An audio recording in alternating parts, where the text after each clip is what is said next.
ప్రజల బలహీనతే ఆయుధంగా చేసుకుని సైబర్ నేరగాళ్లు రెచ్చిపోతున్నారు. జాబ్ ఆఫర్ పేరుతో కొందరు, లాటరీ వచ్చిందంటూ ఇంకొందరు స్కామ్లకు పాల్పడుతున్నారు. మరికొంతమంది మీ పర్సనల్ డేటా మా దగ్గర ఉంది అంటూ బురిడి కొట్టిస్తున్నారు. ఈ మధ్య కాలంలో మరో కొత్త రకం మోసంతో ప్రజల మధ్యకు వస్తున్నారు కేటుగాళ్లు.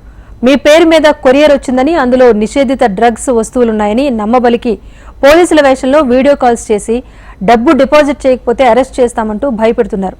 ఇటీవలి కాలంలో ఇలాంటి కేసెస్ ఎక్కువగా నమోదవుతూ ఉండటంతో ప్రజలకు అవగాహన కల్పించేలా కొరియర్ పేరుతో జరిగే మోసాల పట్ల అప్రమత్తంగా ఉండాలి అంటూ పోలీసులు ట్వీట్ చేశారు. పార్సిల్ పేరుతో జరిగే సైబర్ మోసాల పట్ల, కాల్స్ పట్ల అప్రమత్తంగా ఉండాలని, సైబర్ నేరాలకు బాధితులుగా మారితే గందరగోళానికి గురవకుండా వెంటనే 1930 అనే నంబర్కు కాల్ చేసి ఫిర్యాదు చేయాలని అంటున్నారు. ఇక అప్రమత్తతే మన ముందున్న ఆయుధం అంటూ ఎక్స్ వేదికగా చెప్పుకొచ్చారు పోలీసులు.